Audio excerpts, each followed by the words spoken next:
मसीह में प्यारे मित्रों, सबसे पहले आपको हमारा YouTube channel Bible Q&A videos में दिल से स्वागत करते हैं। आज हम सीखेंगे दुनिया भर में जैसे अलग अलग भाषाएं बोली जाती है, वे भाषा कब और कैसे उत्पन्न हुआ है। चलिए इस वीडियो को शुरू करते हैं। आज दुनिया भर में जैसे अलग अलग परंपरा, अलग अलग संस्कृति के लोग हैं, वैसे ही अलग अलग भाषाएं भी है। जो दुनिया में जितने भी देश है, सारे देश में अलग अलग भाषाएं बोली जाती है। आज दुनिया भर में 6,500 से भी ज्यादा भाषाएं बोली जाती है।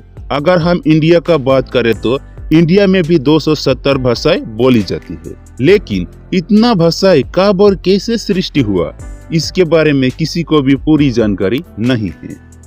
पर बाइबल में एक ऐसा घटना दिया गया है जिनमें बताया गया है कि किस तरह से अलग अलग भाषा सृष्टि हुआ है। चलिए उस घटना के बारे में जानकारी लेते हैं। उस घटना के बारे में अधिक जानकारी के लिए आप बाइबल के उत्पत्ति पुस्तक के 11 अध्याय के वचन 1 से 9 में पढ़ सकते हैं। बाइबल कहता है, जल प्रलय के बाद केवल नूह के परिवार ही इस पृथ्वी पर पहले रहते थे। नूह के 3 पुत्र सेम, हम और याफेत से ही वंश उत्पन्न हुआ और पृथ्वी पर फैल गए। उस समय सारे पृथ्वी पर केवल एक ही भाषाएं और एक ही जाति के लोग रहते थे, इसीलिए एक ही बोली और उन लोगों की भाषा एक ही थी। नूह के वंश आगे चलकर शिनार देश में रहने लगे। वहां वो लोग ईंट बनाने लगे और फिर ईंट और मट्टी के गारे से नगर और रहने के लिए घर बनाने लगे। एक दिन वो लोगों ने सोचा और कहने लगा, आओ हम एक नगर और एक गुम्बद बनाए, अर्थात एक बड़ा सा टावर बनाए जिनमें चढ़ने के लिए सीढ़ियां हो, जिसका चोटी आकाश में हो और वो लोग आकाश से बातें करते। उसी गुम्बद को बाबुल के गुम्बद भी बाइबल में कहा गया है।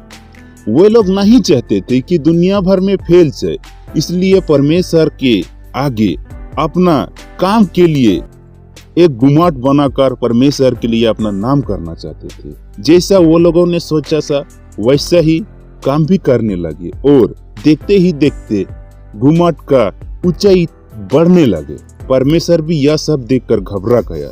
उन लोगों का काम इसलिए ये संभव हो रहा था क्योंकि उस समय में केवल एक ही भाषाएं बोली जाती थी और एक दूसरे को समझने में आसानी होती थी और उन लोगों के काम में कोई प्रकार की असुविधाएं की सृष्टि नहीं होती थी। वह सब देखकर परमेश्वर सोचा, अगर वे लोग इसी तरह से रोज काम करते रहेंगे तो उनके लिए कुछ भी आन होना ना होगा और वे लोग जो मकसद से गुम्बद को बना रहा है, ऊंचाई टावर को बना रहा है, एक दिन पूरा कर देंगे।